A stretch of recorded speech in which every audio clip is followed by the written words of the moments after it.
Hello मेरे क्रांतिकारी बच्चों, कैसे हैं आप लोग? कैसी चल रही है आप लोग की पढ़ाई? आज हम लोग करने वाले हैं डीएनएफ ब्लॉक वन शॉट में। तो यहाँ हम लोग के पास क्वेश्चंस हैं, यहाँ हमारे पास एनसीईआरटी शॉर्ट में है, यहाँ नीट के क्वेश्चंस हैं, यहाँ जेई के क्वेश्चंस हैं। इस वीडियो में सब कुछ है, बहुत सारी ट्रिक्स हैं। तो शुरू करते हैं जरा जल्दी से। सबसे पहले हम लोग समझते हैं कि डीएनएफ ब्लॉक को हमें पढ़ना कैसे है, मतलब हमारे लिए स्ट्रेटेजी क्या रहेगी डीएनएफ ब्लॉक पढ़ने के लिए। तो सबसे पहले हमें पढ़ना है प्रॉपर्टीज और कैरेक्टरिस्टिक्स। तो एफ ब्लॉक एलिमेंट्स या डी ब्लॉक एलिमेंट्स के लिए सबसे पहले हमें प्रॉपर्टीज को समझना है कि प्रॉपर्टीज क्या होती हैं। उसके बाद केमिकल प्रॉपर्टीज आएंगी, प्रिपरेशंस आएंगे हम लोग के पास, जो कि हमारे पास KMnO4 है और K2Cr2O7 है। तो ये हमारे पास प्रिपरेशंस आएंगे। उसके बाद बहुत सारे एक्सेप्शनल केसेस हैं, सारी चीजें मैंने इस वीडियो में डाल दी है। तो आप लोग जरा कॉपी और पेन को उठा लीजिए और सबसे पहले समझिए कि डी और एफ ब्लॉक होते क्या हैं। तो सबसे पहले अगर हम पीरियोडिक टेबल को देखते हैं तो ये हमारे पास एस ब्लॉक एलिमेंट है, ये हमारे पास पी ब्लॉक एलिमेंट है, जिसको अभी हमें नहीं पढ़ना है। हमें डी ब्लॉक एलिमेंट्स को पढ़ना है जो कि बीच में होते हैं एस और पी के। इसी वजह से इनको बोला जाता है ट्रांजिशन एलिमेंट्स। तो अगर हमसे पूछा जाता है कि डी ब्लॉक एलिमेंट्स का दूसरा नाम क्या है, तो ट्रांजिशन एलिमेंट इनका दूसरा नाम है। इसी तरह से एफ ब्लॉक एलिमेंट नीचे रहते हैं, टोटल 28 होते हैं ये एफ ब्लॉक एलिमेंट्स, और इसको बोला जाता है इनर ट्रांजिशन एलिमेंट्स। तो दो हमारे पास ब्लॉक्स हम लोग को पढ़ने हैं, डी एंड एफ। अगर बात करी जाए इनके इलेक्ट्रॉनिक कन्फिग्रेशन की, तो डी ब्लॉक के लिए हमारे पास इलेक्ट्रॉनिक कन्फिग्रेशन है n-1, डी 1 से लेकर 10 इलेक्ट्रॉन्स रह सकते हैं और ns 1 से लेकर 2 इलेक्ट्रॉन्स रह सकते हैं। इसको आप लोग याद कर लिएगा। आप लोग को ये याद रखना पड़ेगा कि डी और एफ के लिए क्या होता है। तो डी ब्लॉक को हम लोग बोलते हैं ट्रांजिशन एलिमेंट्स और एफ ब्लॉक को बोलते हैं इनर ट्रांजिशन एलिमेंट्स।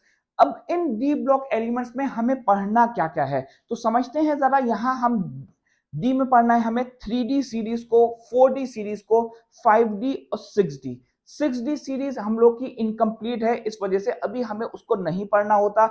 इसी तरह से हमारे पास अगर हम एफ की बात करें, एफ ब्लॉक में हमें 4F और 5F को पढ़ना है। आइए देखते हैं ट्रिक कैसे इनको याद किया जा सकता है। तो सबसे पहले आती है हमारे पास 3D सीरीज, जो कि स्टार्ट होती है हमारी 21 एटॉमिक नंबर से और चलती है 30 एटॉमिक नंबर तक। तो इसको याद करने की ट्रिक होती है, सचिन तेंदुलकर वर्ल्ड कप में फिर कोई ना कोई जैन कार जीतेगा, सिर्फ जैन तक हमें याद रखना है। उसके बाद आते हैं हमारे पास दो दोस्तों की कहानी, जिसका नाम था राजा राम, और ये थे हमारे पास PAC पुलिस में। तो इन लोगों की जब दोस्ती टूटी या जब ये अलग हुए, तो इन्होंने कहा कि यारी जरा निभाना मौत तक। नाम था इनका राजा राम, और ये थे PAC में। तो इसको हम याद कर सकते हैं, 4D को हम याद कर सकते हैं इस तरीके से। उसके बाद आती है हमारे पास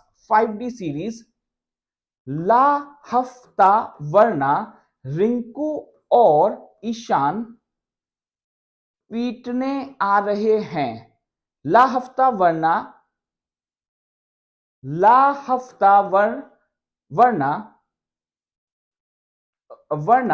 रिंकू और ईशान पीटने आ रहे हैं। ये हो गई हमारे पास 5D सीरीज। तो ये होता है 57 से लेकर 80 एटॉमिक नंबर तक। आइए बढ़ते हैं और देखते हैं कि ट्रांजिशन एलिमेंट्स कौन से होते हैं। तो transition elements are those whose ground और excited state has at least one unpaired electron. बड़ी ही इंपॉर्टेंट चीज है। मान लीजिए कि हमारे पास किसी भी डी ब्लॉक एलिमेंट का इलेक्ट्रॉनिक कॉन्फ़िगरेशन ये होता है, तो इसको हम ट्रांजिशन एलिमेंट बोल सकते हैं। अगर इसकी ग्राउंड स्टेट या फिर एक्साइटेड स्टेट में अनपेयर इलेक्ट्रॉन्स नहीं बचते हैं, तब इनको हम ट्रांजिशन एलिमेंट्स नहीं बोलते। तो याद रखिएगा, सारे डी ब्लॉक एलिमेंट ट्रांजिशन नहीं होते हैं, जबकि सारे ट्रांजिशन एलिमेंट्स डी ब्लॉक होते हैं। तो याद रखिएगा कि कौन कौन से एलिमेंट्स हैं जो कि ट्रांजिशन नहीं होते।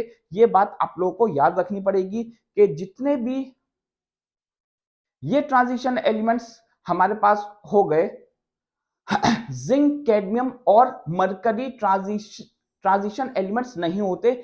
क्यों नहीं होते जरा समझते हैं। मान लीजिए हमारे पास Zn एटॉमिक नंबर है, तो इसके पास हमारा इलेक्ट्रॉनिक कन्फिगरेशन होगा ये। जब इसके पास 1 आएगा तो ये एक इलेक्ट्रॉन निकालेगा, जब 2 जाएगा तो 2 इलेक्ट्रॉन्स निकालेगा। तीसरी स्टेट इसकी पॉसिबल नहीं है, तो इस वजह से इसके पास कभी भी अनपेयर्ड इलेक्ट्रॉन्स नहीं आए। अगर अनपेयर्ड इलेक्ट्रॉन्स डी के पास नहीं जाएंगे तो उसको हम ट्रांजिशन एलिमेंट्स कंसीडर नहीं करते। इन केस ऑफ मरकरी, मरकरी में जब सेकेंड ऑक्सीडेशन स्टेट जाती है एक्साइटेड स्टेट में, तब वो 4d9 हो जाता है। इसी वजह से हम मरकरी को ट्रांजिशन एलिमेंट्स कंसीडर करते हैं, क्योंकि उसके पास अनपेयर्ड इलेक्ट्रॉन्स हो जाता है अपनी हायर ऑक्सीडेशन स्टेट में। तो ग्रुप 3 से लेकर 18 तक डी ब्लॉक में होते हैं। अगर हम यहां देखते हैं तो डी ब्लॉक यहां से शुरू होता है, जिसको हम सबसे पहले थर्ड ग्रुप बोल सकते हैं। फोर्थ, फिफ्थ, सिक्स, इस तरह से हमारे पास 12 ग्रुप तक डी ब्लॉक एलिमेंट्स होते हैं।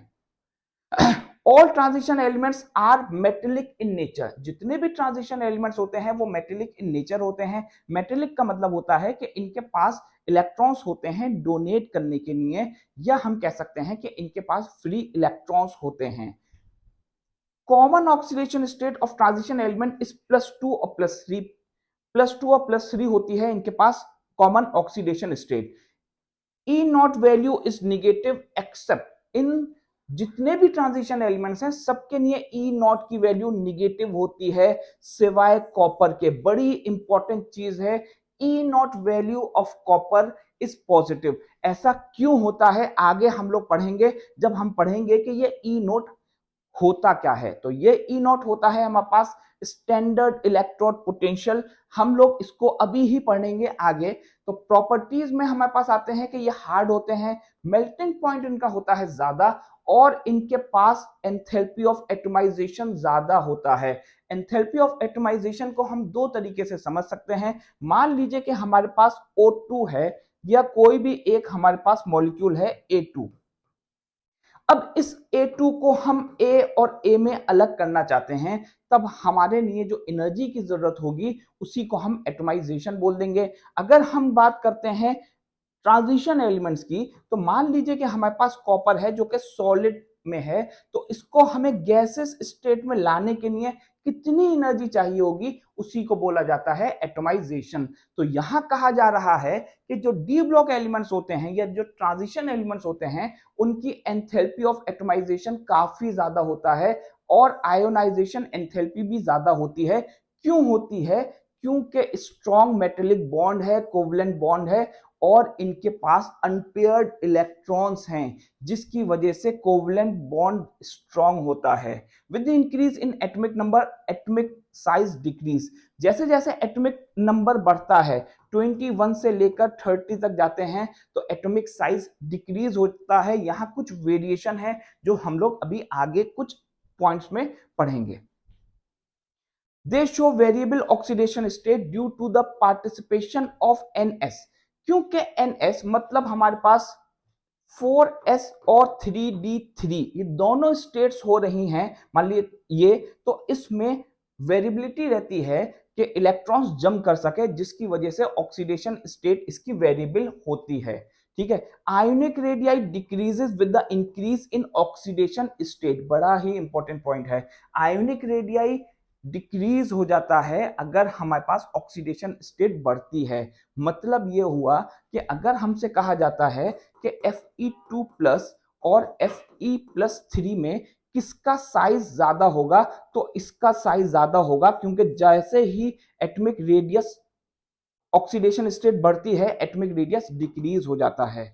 तो आगे बढ़ते हैं, जरा इंपॉर्टेंट फीचर्स देखते हैं डी ब्लॉक एलिमेंट के। बड़ी ही इंपॉर्टेंट है ये फीचर्स। सबसे पहला फीचर आता है कि इनके पास मैग्नेटिक बिहेवियर होता है, जिसको हम निकाल सकते हैं in terms of magnetic moment. Magnetic moment की टर्म्स में हम लोग निकाल सकते हैं, जहां यहां हम लोग इसको निकाल सकते हैं। ये होते हैं हमारे पास number of unpaired electrons. Number of unpaired electrons होते हैं हमारे पास यहाँ n। मान लीजिए कि हमने इलेक्ट्रॉनिक कन्फिगरेशन किया और वो कुछ इस तरह का आया, 1 2 3 इलेक्ट्रॉन्स आए, तो n की वैल्यू अब हम यहां रखेंगे 3। इसी तरह से किसी भी एलिमेंट के लिए हमें n की वैल्यू निकालना, आसान हो जाएगा अगर हम इस फॉर्मूले में रखेंगे। इसका यूनिट होता है Bm, जिसको हम बोर मैग्नीट्रॉन बोलते हैं।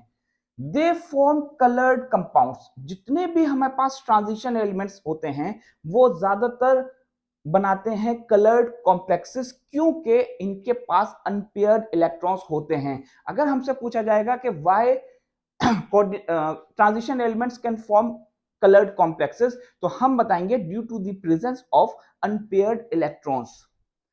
दे फॉर्म इंटरस्टिशियल कंपाउंड्स। बड़ी ही इंपॉर्टेंट चीज है। इंटरस्टिशियल कंपाउंड्स कहते हैं उन कंपाउंड्स को जिसमें जो छोटे एलिमेंट्स होते हैं, जैसे कि कार्बन, नाइट्रोजन और हाइड्रोजन, Fe3H भी इसका एग्जांपल होगा, ये दूसरे एलिमेंट की इंटरस्टिशियल साइट में चले जाते हैं। मतलब अगर हम Fe को देखते हैं तो इसकी जो खाली जगह होगी, मान लीजिए यह Fe था तो इस तरह से ये था, अब यहां जो खाली जगह हुई वहां अगर H आ जाएगा तो ऐसे कंपाउंड्स को हम इंटरस्टिशियल कंपाउंड्स बोलते हैं, जिसमें एक बड़ा एटम छोटे एटम को एक्वायर कर लेता है। तो ये जो डी ब्लॉक एलिमेंट्स होते हैं इनके पास ये पोटेंशियल होता है कि ये इंटरस्टिशियल कंपाउंड्स फॉर्म कर सकें। They form alloy. अलॉय के एग्जांपल हैं ब्रास और ब्रोंज, लिख लिएगा इसको। ये दो एग्जांपल्स होते हैं हमारे पास, और भी बहुत सारे एग्जांपल हैं अलॉय के, ठीक है। अच्छा, इनके पास कैटालाइटिक प्रॉपर्टी होती है due to large surface area. इनका सरफेस एरिया ज्यादा होता है, इस वजह से ये कैटलिस्ट की तरह यूज करे जा सकते हैं। इसका मोस्ट कॉमन जो कैटलिस्ट यूज होता है वो निकल है और प्लेटिनम है। दो बहुत ज्यादा यूज होते हैं अलग अलग चीजों में, ठीक है। ये दूसरा भी रीजन लिखा हुआ है, due two variable oxidation state. Catalytic property इसकी क्यों होती है? क्योंकि इसके पास वेरिएबल ऑक्सीडेशन स्टेट होती है। यहां हमारे पास क्वेश्चन है एक, और इस क्वेश्चन में हमें निकालना है मैग्नेटिक मोमेंट Fe2+ का। एटॉमिक नंबर हम जानते हैं इसका। अब दो जब इलेक्ट्रॉन्स निकलेंगे तो बड़ी इंपॉर्टेंट चीज है, सबसे पहले हमने इलेक्ट्रॉनिक कन्फिगरेशन कर दिया है। जब दो इलेक्ट्रॉन्स निकलेंगे तो वो यहां से निकलेंगे, ये बात याद रखिएगा। जो दो इलेक्ट्रॉन्स निकलेंगे वो S में से निकलेंगे। तो D के पास अब 6 इलेक्ट्रॉन्स हैं, तो 1 2 3 4, ये 4 हैं अनपेयर्ड इलेक्ट्रॉन्स। तो N की जगह हम 4 रखेंगे और फॉर्मूला निकाल के हम लोग जब पुट करेंगे तो 4.9 हमारा आंसर आ गया। Why enthalpy of atomization of zinc is lowest? पूरी 3D सीरीज में अगर हम बात करें तो जिंक की जो एटोमाइजेशन एंथैल्पी है वो सबसे कम है। क्यों होती है? In the formation of metallic bond no electron from 3D orbital are involve. क्योंकि जो जिंक होता है उसके पास कोई भी अनपेयर्ड इलेक्ट्रॉन नहीं है, इसकी जो डी ऑर्बिटल है वो फुल है। इस वजह से ऐसा होता है कि इसका जो एंथैल्पी ऑफ एटोमाइजेशन है वो कम होता है। जो एक्सेप्शनल केसेस हैं वो आप लोगों के लिए बड़े ही इंपॉर्टेंट है, बोर्ड पॉइंट ऑफ व्यू से भी और एंट्रेंस पॉइंट ऑफ व्यू से भी, तो उनको आप लोग अच्छी तरह याद करिएगा। यहां हमारे पास आ गए हैं exceptional cases. Manganese and technetium have abnormal low melting point. Manganese और टेक्नीशियम का हमारे पास जो लो मेल्टिंग पॉइंट होता है वो होता है मेटेलिक बॉन्ड कम होने की वजह से। वीक मेटेलिक बॉन्ड होता है, इस वजह से मेल्टिंग पॉइंट इन दो एलिमेंट्स का कम रहता है। Transition element exhibit high enthalpy of atomisation because have large number of unpaired electrons. अभी मैंने आप लोगों को बोला कि इसका एटमाइजेशन कम होगा जिंक का, क्योंकि इसके पास अनपेयर्ड इलेक्ट्रॉन्स नहीं है, जिसकी वजह से ये बॉन्ड नहीं बना सकता। वहां बिल्कुल अपोजिट होगा दूसरे एलिमेंट्स का जिनका एटमाइजेशन है हाई, क्योंकि उनके पास ज्यादा नंबर ऑफ अनपेयर्ड इलेक्ट्रॉन्स है। Due to this they have stronger inter atomic interaction. बड़ी ही इंपॉर्टेंट चीज है, याद रखिएगा।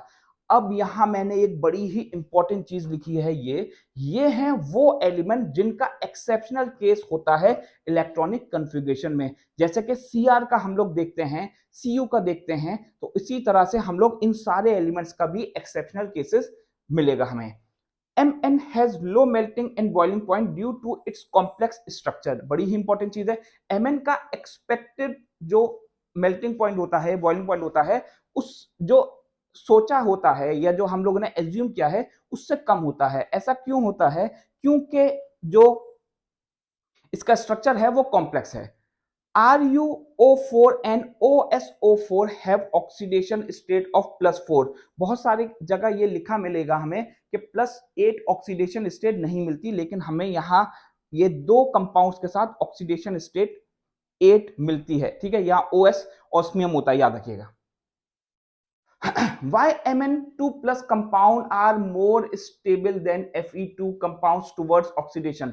जब हम +3 ऑक्सीडेशन स्टेट में जाएंगे तो क्यों Mn ज्यादा स्टेबल है एज कंपेयर टू Fe?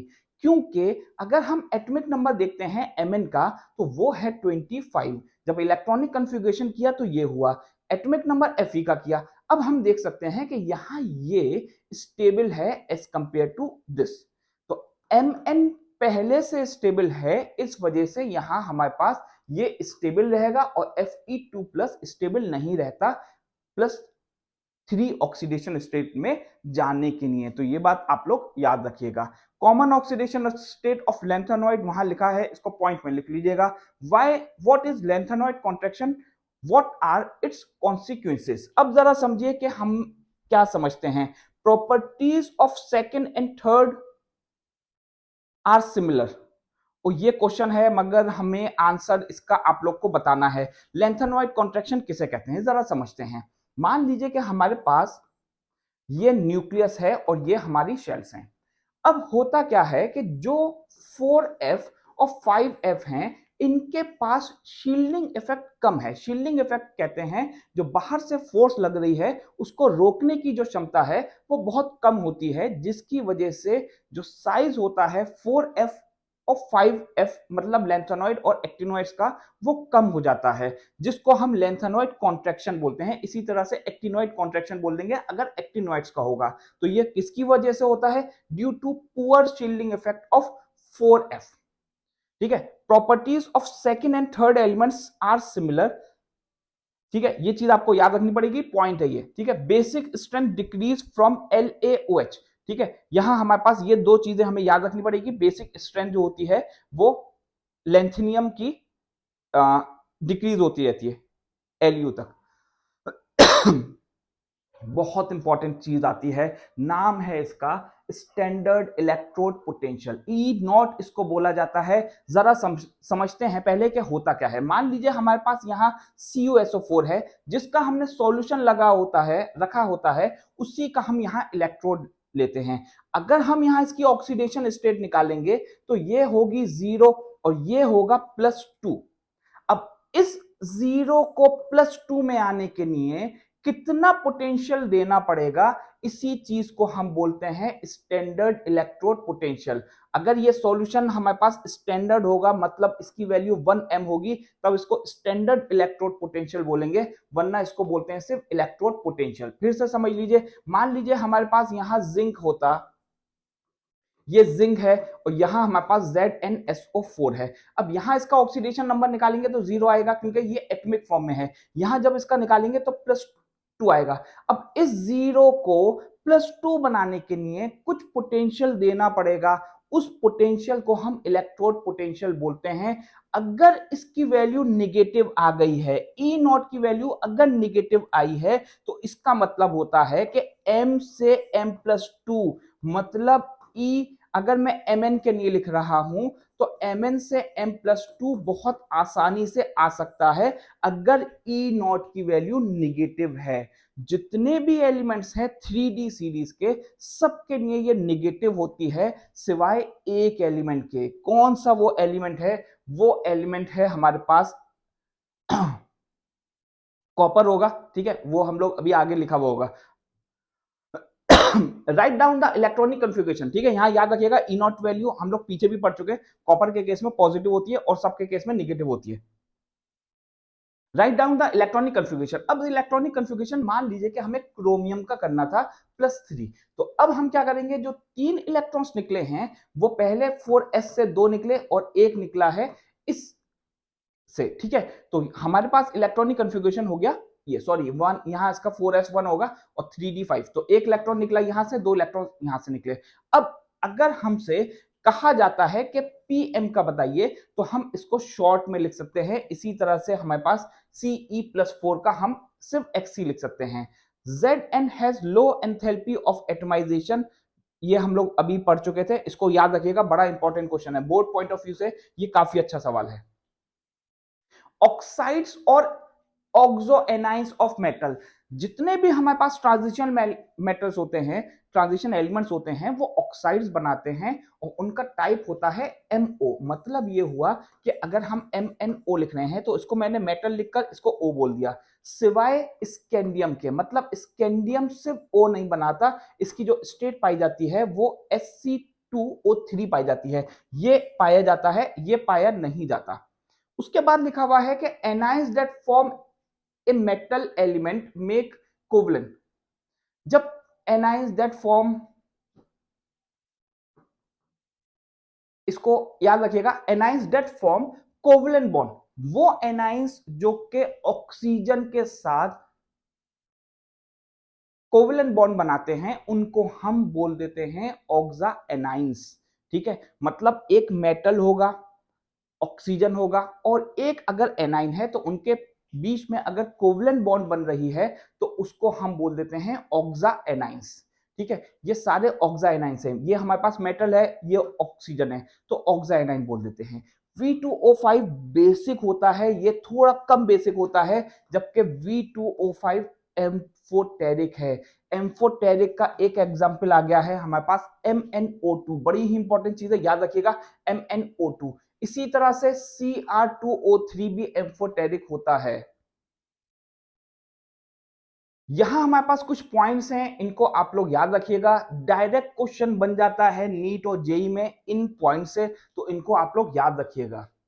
ठीक है, यहां ये लिखा हुआ है जो कैटेलिस्ट का नाम, जो कि पॉलिथीन के प्रोडक्शन में याद यूज होता है, इसको याद रखिएगा, जेगलर नेटा कैटेलिस्ट। ठीक है, दूसरा पॉइंट हमारे पास है ये।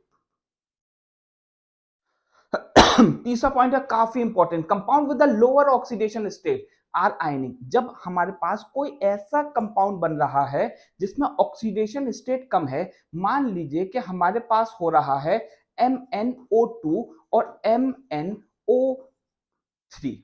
ठीक है, तो अब हमारे पास जिसमें ऑक्सीडेशन स्टेट ज्यादा होती है वो कोवलेंट होगा, और जिसमें ऑक्सीडेशन स्टेट कम होगी, मेटल की, ऑक्सीजन की नहीं, मेटल की जिसमें कम होगी, उसको हम बोल देंगे आयनिक, और जिसमें ज्यादा होती है उसको कोवलेंट बोलते हैं। ये दो जो चार्ज पार्टिकल्स होते हैं ये डाईमैग्नेटिक होते हैं, पिछले ही साल शायद ये क्वेश्चन नीट में पूछा गया है। ई नॉट वैल्यू अगर हमारे पास है तो वो सम ऑफ एंथैल्पी चेंज होती है, बड़ी ही इंपॉर्टेंट चीज है ये, बड़ा अच्छा कॉन्सेप्ट है, जरा समझिए। ई नॉट वैल्यू जब हम निकालते हैं तो वो तीन चीजों पे डिपेंड होती है। सबसे पहले उस मेटल को हमें गैसेस स्टेट में लाना होता है, जो हीट एनर्जी यूज होती है, इसको एंथैल्पी ऑफ एटमाइजेशन बोलते हैं। फिर उस गैस को हमें चार्ज पार्टिकल बनाना होता है, गैसेस फॉर्म में ही रहता है, उसको बोलते हैं आयोनाइजेशन एंथैल्पी। और उसके बाद जब हम उसको एक्वस स्टेट पानी से रिएक्ट करते हैं तो हमारे पास जो चीज आती है, जब एनर्जी यूज होती है, उसको हाइड्रेशन एनर्जी बोलते हैं। सीयू के पास, कॉपर के पास ये जो एंथैल्पी होती है ये कम होती है एज कंपेयर टू हाइड्रेशन। तो याद रखिएगा ये पॉइंट काफी इंपॉर्टेंट है, और इसको अगर आप लोग समझ लेंगे तो बड़ा अच्छा रहेगा कि जो ई नॉट वैल्यू होती है वो इन तीन स्टेप्स पे डिपेंड करती है। इन तीनों का जब सम किया जाता है तब हमारे पास ई नॉट की वैल्यू आती है। तो कॉपर के लिए ये वैल्यू कम हो जाती है इसका सम, इसी वजह से कॉपर की वैल्यू हम लोग पॉजिटिव कंसिडर करते हैं ई नॉट की। प्रिपरेशन ऑफ K2Cr2O7, मतलब पोटेशियम डाइक्रोमेट का हमें प्रिपरेशन करना है।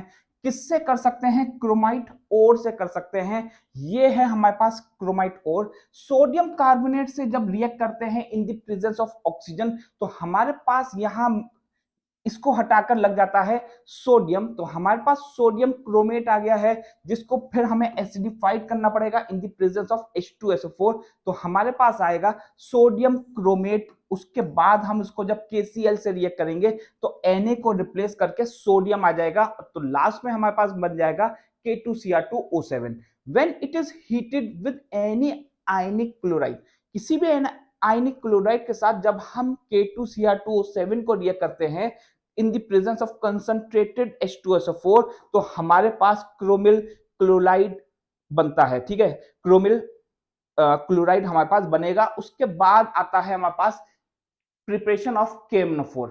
It is prepared by fusion of pyrolusite, ठीक है, MnO2 को जब हम रिएक्ट करेंगे पोटेशियम हाइड्रोक्साइड के साथ in the presence of oxygen तो हमारे पास आएगा K2MnO4। इसको जब हम फिर से रिएक्ट करेंगे H+ से तो हमारे पास यहां हमारा प्रोडक्ट मिलेगा पोटेशियम परमैंगनेट, ठीक है। In acidic medium potassium permanganate oxidise, बड़ी ही इंपॉर्टेंट चीज है, अभी कुछ ही सालों में ये काफी बार आ चुका है अलग अलग इंट्रेंसेस में। तो अगर हम बात करते हैं पोटेशियम परमैंगनेट की तो ये ऑक्सीडाइज करता है आयोडाइड को आयोडीन में, फेरस को फेरिक में, ऑक्जिलेट को कार्बन डाइऑक्साइड में। अगर ये एसिडिक मीडियम में होगा तब, लेकिन अगर ये न्यूट्रल मीडियम में होगा तब ये आयोडाइड को क्या बनाता है, आयोडेट बना देता है और थियोसल्फेट को बना देता है सल्फेट। आगे बढ़ते हैं जरा, एफ ब्लॉक एलिमेंट्स आते हैं हमारे पास। एफ ब्लॉक एलिमेंट्स हमारे पास ग्रुप 3 से बिलोंग करते हैं और ये होते हैं 5 और 4F element with atomic number. ये 58 से लेकर 57 तक, मतलब सीरियम से हमारे पास ल्यूटियम तक को हम बोलते हैं लैंथेनॉइड्स। उसके बाद हमारे पास डिक्रीज इन एटॉमिक नंबर, ठीक है, decrease in atomic number and atomic radii from atomic size है, atomic size and atomic radii from lanthanum to lutetium due to the lanthanoid contraction, ठीक है। डिक्रीज एटॉमिक साइज और atomic radii का हो जाता है, जैसे जैसे एटॉमिक नंबर इंक्रीज होगा एटॉमिक रेडियस डिक्रीज हो जाता है due to lanthanoid contraction. Common oxidation state हमें याद रखनी पड़ेगी लैंथेनाइड्स की होती है +3। All the lanthanide ions with the exception of are paramagnetic, बड़ी इंपॉर्टेंट चीज है, जितने भी हमारे पास लैंथेनाइड्स होते हैं एक्सेप्ट दीज 3 सब पैरामैग्नेटिक होते हैं because they contain unpaired electrons. Magnetic moment जो कि हमारे आता नहीं है कभी भी एग्जाम में, लेकिन अगर हमें मैग्नेटिक मोमेंट निकालना होगा तो एफ ब्लॉक एलिमेंट के लिए होता है ये, जहां एल होता है हमारे पास azimuthal quantum number, azimuthal quantum number, और ये होता है एस होता है हमारे पास स्पिन क्वांटम नंबर, जिसको हम एस से प्रेजेंट करते हैं, ठीक है। तो एजीम्यूथल क्वांटम नंबर अगर हमें निकालना है तो हमें सिर्फ ये देखना होता है कि जो एलिमेंट का इलेक्ट्रॉनिक कॉन्फ़िगरेशन क्या है, उसका लास्ट इलेक्ट्रॉन कहां गया है। अगर वो एस में जाता है, एस में, तो हमारे पास एजीम्यूथल क्वांटम नंबर की वैल्यू 0 होती है, अगर पी में गया है तो 1 होती है, डी में गया है तो 2 और एफ में अगर गया है तो 3 इसकी वैल्यू होती है एजीम्यूथल क्वांटम नंबर की। Covalent character of the hydroxide बहुत इंपॉर्टेंट पॉइंट है, इसको याद रखिएगा, मैं पहले भी बता चुका हूं। और ये हमारे पास जो लैंथेनॉइड हाइड्रोक्साइड होता है वो बेसिक इन नेचर होता है, याद रखिएगा, ठीक है। लैंथेनाइड हाइड्रोक्साइड हमारे पास हो जाएगा बेसिक इन नेचर। उसके बाद आता है हमारे पास लैंथेनम, सीरियम, प्रोमीथियम, ये सारे एलिमेंट्स आपको याद रखने पड़ेंगे। किस तरह से इनको याद कर सकते हैं, उसके लिए हमें क्या करना पड़ेगा, उसके लिए हमें नाना पाटेकर को याद करना पड़ेगा और उसकी बेटी का नाम याद रखना पड़ेगा। नाना पाटेकर साहब की बेटी का नाम है हेतल, हेतल। तो यहां हम याद करते हैं, लड़कियों से परेशान होकर नाना पाटेकर साहब जो थे वो चले गए थे टेड़ा गार्डन, और उस वो जगह थी यूरोप में। तो लड़कियों से परेशान नाना पाटेकर साहब यूरोप गार्डन चले गए थे, नाम था उसका टेढ़ा दरवाजा, और बेटी का नाम है इनकी हेतल, याद रखिएगा। तो ये होती है हमारे पास 4F सीरीज को याद करने की ट्रिक। अगर हमारे पास कोई भी रिएक्शन होता है, याद रखिएगा हम लोग यहां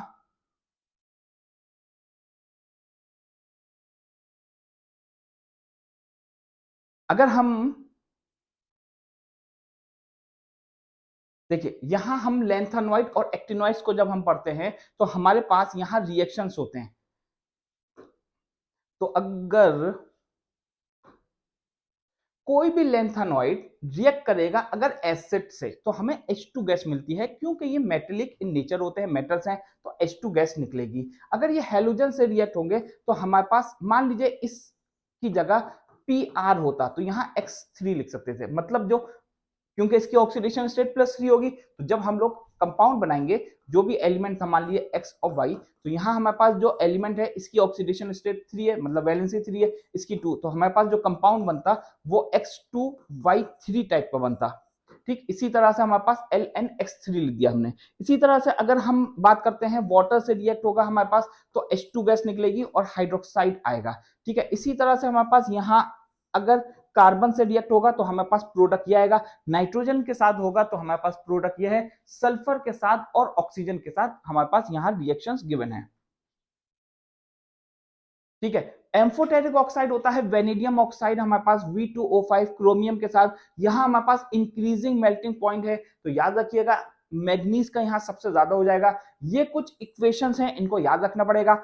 MnO2 को जब हम किसी स्ट्रॉन्ग बेस से रिएक्ट करेंगे, जैसे कि सोडियम हाइड्रोक्साइड, सोडियम हाइड्रोक्साइड भी ले सकते हैं, पोटेशियम हाइड्रोक्साइड लिया यहाँ, तो ऑक्सीजन से जब रिएक्ट करेंगे तो हमारे पास K2, यहाँ हम लोग पहले अगर सोडियम हाइड्रोक्साइड लेंगे तो यहाँ N मिलेगा, जो पिछला हम लोगों ने रिएक्शन किया था प्रिपरेशन में वो, तो हम लोग ने यहाँ डायरेक्ट बनाया है, स्ट्रॉन्ग बेस लेंगे, स्ट्रॉन्ग अल्कली बेस, तो हमारे पास यहाँ पोटेशियम हाइड्रोक्साइड है तो K2MnO4 आएगा वाटर के साथ। अगर हम आयोडाइड आइंस को मैग्नीज ऑक्साइड से रिएक्ट करेंगे in the presence of H+, तो हमारे पास यहाँ प्रोडक्ट्स ये आएंगे। इन रिएक्शंस को आप लोग याद रखिएगा। In addition on adding NaOH pH increases, बड़ा ही अच्छा सवाल है। क्वेश्चन है कि क्यों पोटेशियम डाइक्रोमेट येलो हो जाता है ऑरेंज से येलो हो जाता है, क्यों? तो क्योंकि जब हम NaOH डालते हैं तो pH इंक्रीज हो जाता है, क्योंकि ये बेसिक है, बेस डालने की वजह से pH इंक्रीज हो जाता है, जिसकी वजह से जो कलर है वो ऑरेंज से येलो हो जाता है। यहां हमारे पास क्रोमेट और डाइक्रोमेट का स्ट्रक्चर है, ये हो गया हमारे पास क्रोमेट का स्ट्रक्चर और ये हो गया हमारे पास डाइक्रोमेट का। ठीक है, तो याद रखिएगा हमारे पास स्ट्रक्चर हो जाएगा ये। ठीक है,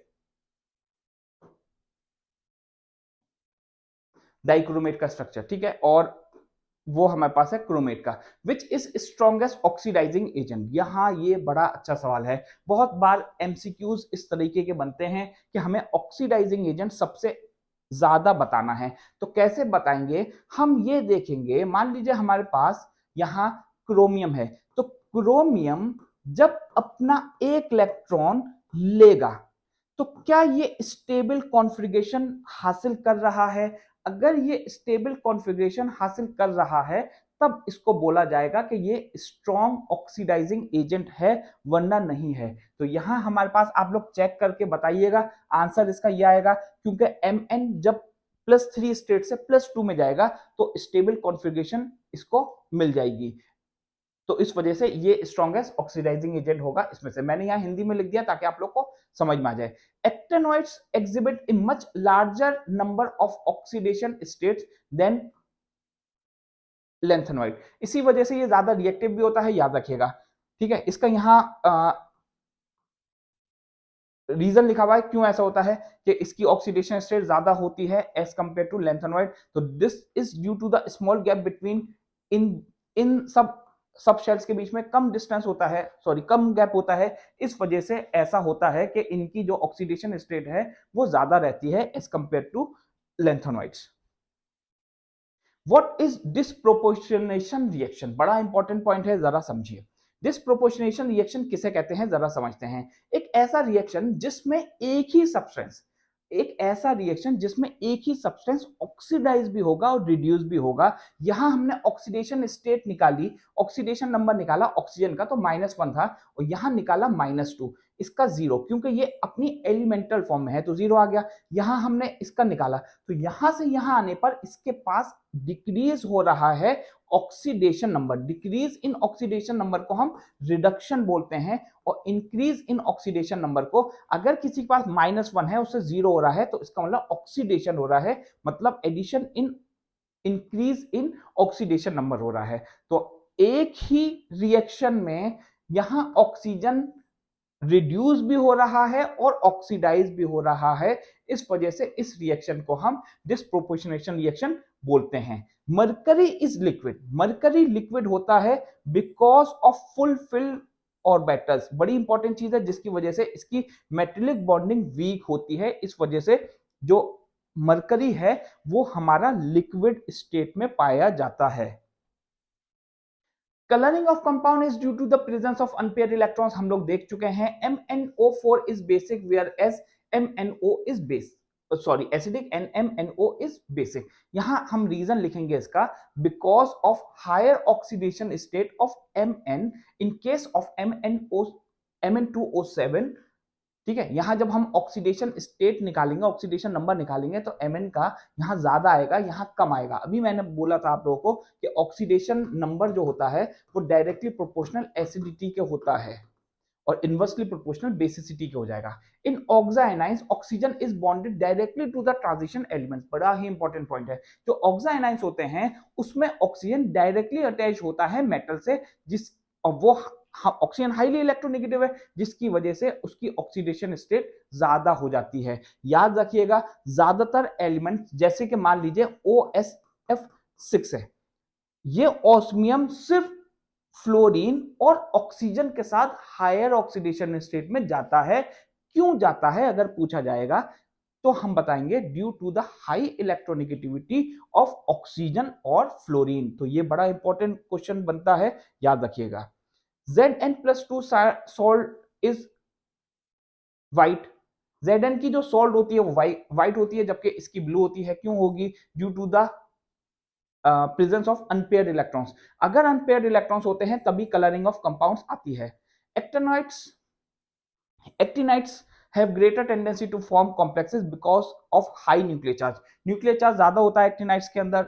एक्टिनाइट्स कहते हैं 5F सीरीज को, याद रखिएगा 5F सीरीज को एक्टिनाइट्स बोलते हैं, और इनका जो न्यूक्लियर चार्ज होता है ज्यादा होता है, जिसकी वजह से इनके पास क्षमता होती है ज्यादा कंपाउंड्स बनाने की। लास्ट हमारे पास स्लाइड है, KMnO4 react with H2O2। Hydrogen peroxide से जब रिएक्ट करता है तो वो हमें Mn+2 और O देता है। इलेक्ट्रॉनिक कन्फिगरेशन ऑफ, ये आप लोगों के लिए होमवर्क है। अगर हम इलेक्ट्रॉनिक कन्फिगरेशन करेंगे 99 एलिमेंट का, तो इसका इलेक्ट्रॉनिक कन्फिगरेशन क्या होगा आप लोगों को बताना है। यहां हमारे पास है EU+2 is more stable then Cerium+2 because of half filled orbital of 4F। ठीक है, क्यों स्टेबल होगा? क्योंकि हाफ फिल्ड ऑर्बिटल है 5F, सॉरी F सबशेल की। MnO4 is reduced to MnO4 by formaldehyde. ठीक है, इसको बोलते हैं हम मीथेनल। तो मीथेनल का अगर हम यूज करेंगे तो हमारे पास रिड्यूस हो जाता है MnO4। COSO4 एक ऐसा कंपाउंड है जो कि पैरामैग्नेटिक होता है, कलर्ड भी होता है। डायरेक्ट क्वेश्चन पूछा जा चुका है ये एंट्रेंस में, इस वजह से मैंने ये डायरेक्ट पॉइंट्स लिख दिए हैं। तो आप लोग नोट्स बनाइए पहले, इसका मैं आप लोगों के लिए MCQs की वीडियो और लाऊंगा। वीडियो देखकर उसके नोट्स बना लीजिएगा। सारे वही पॉइंट्स हैं जो कि आप लोगों के एंट्रेंस में और बोर्ड में पूछे जाते हैं। तो वीडियो आप लोग को अच्छी लगी हो तो मुझे जरूर बताइएगा। थैंक यू बच्चों।